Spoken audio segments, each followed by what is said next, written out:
Hi guys, आज हम leverage topic के बारे में स्टडी करेंगे। लेवरेज टॉपिक क्या है, पहले कंसेप्ट समझते हैं। What is leverage?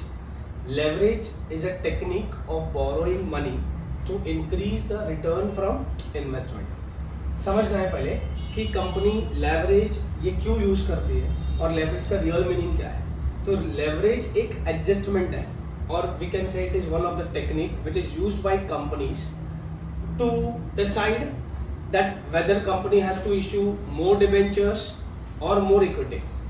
Now यहाँ पर leverage में कंपनी एडजस्टमेंट डिसाइड करेगी और एक रेशियो डिसाइड करते हैं कि कंपनी डेट कितना इशू करेगी और सामने कंपनी का इक्विटी कितना होना चाहिए।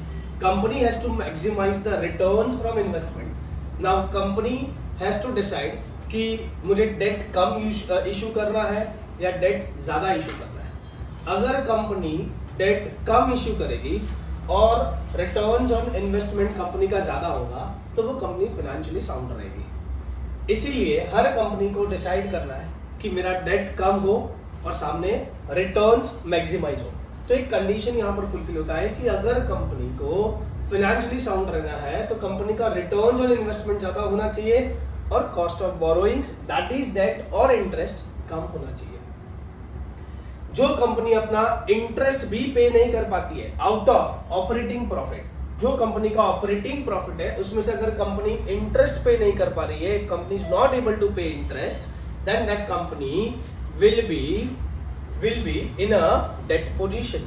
नाउ फाइनेंशियल रिस्क कंपनी का कब ज्यादा होता है? जब कंपनी का कॉस्ट ऑफ बोरोइंग ज्यादा है as compare to return on investment. Now यहाँ पर there are certain formulas. Leverage तीन टाइप के लेवरेज है। Leverage first degree of financial leverage जो हमें इंडिकेट करता है फाइनेंशियल रिस्क। अगर आपका फाइनेंशियल लेवरेज मोर देन 1 है इसका मतलब वो कंपनी हाईली लेवरेज्ड है। Second degree of operating leverage and third you are having degree of combined leverage. Now ये कैसे फॉर्मूला वर्क करता है, ये फॉर्मूला भी कैसे आता है हम एक एग्जांपल के थ्रू समझेंगे। यहां पर ध्यान से सुनना है। फर्स्ट एक एग्जांपल लेते हैं। Fixed cost plus variable cost is equal to total cost. Add profit I will get sales. ये मेरा एक हॉरिजॉन्टल फॉर्मेट है। मतलब ये हॉरिजॉन्टल फॉर्मेट में हम अज्यूम करेंगे कि समझो फिक्स्ड कॉस्ट 10 है, variable cost is 25, so total cost will be 35। Add profit 15 हम अज्यूम करेंगे, so my sales will be 15 rupees. Now ये हमारा CPU है। CPU मतलब cost per unit। यही हमारा जो हॉरिजॉन्टल फॉर्मेट है इसको हम वर्टिकल फॉर्मेट में, जिसको हम बोलेंगे रेवेन्यू स्टेटमेंट और स्टेटमेंट ऑफ लेवरेज, इसमें हमें पुट करना है सभी वैल्यूज। जैसे सेल्स का CPU कितना है? CPU मतलब कॉस्ट पर यूनिट। सो यहाँ पर सेलिंग प्राइस पर यूनिट हमने अज्यूम किया था 50। वेरिएबल कॉस्ट यहाँ पर हमने अज्यूम किया है 25। सो रिमेनिंग वैल्यू जब हम माइनस करेंगे sales minus variable cost, I will get my contribution. Now units अगर हम अज्यूम करेंगे कि कंपनी 1000 यूनिट्स प्रोड्यूस कर रही है, सो हमें मल्टीप्लाई करना है 1000 into 50। 1000 into 50 I will gate 50,000। 1000 into 25 हमें मिलेगा 25,000 और यहाँ पर माइनस करने के बाद हमें मिलेगा contribution. Contribution is the amount which is left after deducting variable cost from my revenue or from my sales. Next fixed cost हमने as per the example यहाँ पर assume किया है 10, तो multiply करेंगे number of units के साथ 10 into 1000 I'll get 10,000. Same way 1000 into 50, 1000 into 25, यहाँ पर 25 minus 10 हमें मिलेगा 15,000 ऑपरेटिंग प्रॉफिट। ये जो EBIT है वो हमारा ऑपरेटिंग प्रॉफिट है। यही ऑपरेटिंग प्रॉफिट में से कंपनी अपना cost of borrowing that is interest on debenture company पे करती है। जब company interest on debenture pay करते हैं, after in paying interest on debenture जो कंपनी के पास प्रॉफिट बचेगा उसको हम बोलेंगे EBT that is earning before tax. So company has to make sure कि कंपनी का इंटरेस्ट ऑन डिबेंचर या कॉस्ट ऑफ बोरोइंग कंपनी का ज्यादा नहीं होना चाहिए, तो इस हिसाब से कंपनी लेवरेज डिसाइड करती है। यहाँ पर डेट का रेशियो प्रोपोर्शन कम होगा इंटरेस्ट ऑन डिबेंचर कैसे मिलेगा? तो फॉर एग्जांपल अगर क्वेश्चन में दिया है कि कंपनी 10% डिबेंचर के थ्रू पैसा रेज कर रही है, तो 10% डिबेंचर रुपीज फॉर एग्जांपल दिया है 50,000 इंटू 10% हमें मिलेगा यहाँ पर 5,000, माइनस करने पर हमें यहाँ पर मिलेगा 10,000, that is my EBT. For example tax rate given is 50%, तो यहाँ पर आएगा 5,000 will be what my net profit after tax, that is EAT. ये ईएटी को आप नेट प्रॉफिट आफ्टर टैक्स भी बोल सकते हो। नाउ ये सब वैल्यूज जो है, ये जो पूरा फॉर्मेट है, ये जो स्टेटमेंट, इससे हमें 3 लेवरेज फाइंड करना है। Degree of financial leverage, formula यहाँ पर EBIT अपॉन क्या होगा, EBT, that is earning before interest and tax divide by earning before tax. हमारे पास सब वैल्यूज है फॉर्मेट में, ये वैल्यूज यहाँ पर पुट करेंगे।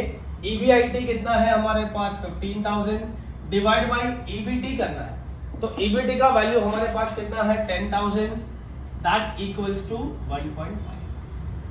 नाउ यहाँ पर अगर लेवरेज कंपनी का, जैसे मैंने बताया, अगर कंपनी हाईली लेवरेज्ड है तो कैसे फाइंड करेंगे कि कंपनी हाईली लेवरेज्ड है?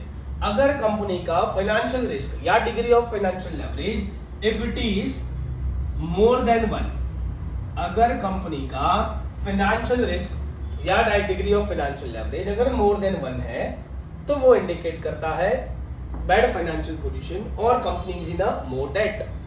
तो यहाँ पर डिग्री ऑफ फाइनेंशियल लेवरेज ज्यादा नहीं होना चाहिए 1 से, तो वो हाईली लेवरेज कंपनी होगा। नेक्स्ट, यहाँ पर degree of operating leverage find करने का फॉर्मूला है कंट्रीब्यूशन अपॉन EBIT। कंट्रीब्यूशन का वैल्यू हम स्टेटमेंट से लेंगे 25,000 डिवाइड बाय क्या करना है, EBIT earning before interest and tax, this is 15,000। Now 25,000 divide by 15,000 करोगे तो आपको वैल्यू मिलेगा 1.666, उसको राउंड ऑफ करोगे तो 1.67। डिग्री ऑफ ऑपरेटिंग लेवरेज के बाद हम नेक्स्ट फाइंड करेंगे degree of combined leverage. Degree of combined leverage का फॉर्मूला है contribution upon EBT। Now contribution हमारे पास स्टेटमेंट में है 25,000, उसको डिवाइड बाय क्या करना है, EBT, that is earning before tax, तो ये होगा 10,000। 25,000 डिवाइड बाय 10,000 करो तो यहाँ पर आएगा वैल्यू 2.5। नाउ मेरा कंबाइंड लेवरेज का वैल्यू है 2.5, यही आप combined leverage degree of financial leverage into find कर सकते हो degree of operating leverage. Degree of financial leverage और डिग्री ऑफ ऑपरेटिंग लेवरेज दोनों के आंसर को मल्टीप्लाई कर दो तो भी आपको यहाँ पर मिल जाएगा degree of combined leverage. Degree of combined leverage का फॉर्मूला भी कैसे मिलता है, अगर आप ध्यान से देखोगे तो फाइनेंशियल लेवरेज और ऑपरेटिंग लेवरेज की जो कॉमन है EBIT दोनों में, वो EBIT आपको कैंसिल करना है और आपको यहां पर मिलेगा contribution upon EBT। Degree of financial leverage का आंसर है 1.5 इंटू 1.67। अगर आप दोनों को मल्टीप्लाई करो तो भी आपको सेम आंसर मिलेगा, दैट इज 2.5। नाउ मैंने आपको बताया था यहाँ पर कि हमारा डिग्री ऑफ फाइनेंशियल लेवरेज 1.5 है विच इज मोर देन 1, तो ये हाईली लेवरेज्ड है। अगर यही सिचुएशन को हमें चेंज करना है तो हम एक और एग्जांपल लेते हैं कि 10% डिबेंचर्स अगर कंपनी रेज कर रही है, फॉर एग्जांपल 20,000 कंपनी रेज कर रही है, तो कंपनी का इंटरेस्ट 5,000 की जगह पर कितना हो जाएगा 2,000। तो यहां पर मेरा इंटरेस्ट चेंज होगा, 2,000 will be the interest, that is cost of borrowing. Now यहां पर अगर आप ध्यान से देखोगे तो EBT भी चेंज हो जाएगा, दैट कम्स टू 13,000। तो अगर आप थोड़ा ध्यान दोगे तो फॉर्मूला में क्या चेंज होगा, EBIT अपॉन EBT। सो EBIT मेरा पहले 15 था तो वो 15 ही रहेगा, लेस इंटरेस्ट हमें EBT मिल रहा है, तो EBT मेरा चेंज हो रहा है because cost of borrowing change हो गया। तो कितना है यहाँ पर 13,000। So my formula will be 15,000 divide by क्या हो जाएगा 13,000, वैल्यूज विल चेंज। नाउ इसको अगर आप डिवाइड करोगे तो आपको फाइनेंशियल लेवरेज समथिंग 1.15 मिलेगा।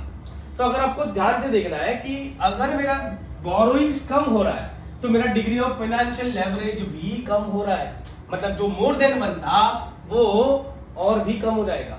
सो यहाँ पर प्रूव होता है कि कंपनी को कॉस्ट ऑफ बोरोइंग्स कम करना है तो कंपनी फाइनेंशियली साउंड रहेगी। आई होप आपका ये कंसेप्ट क्लियर हो गया है। Thank you.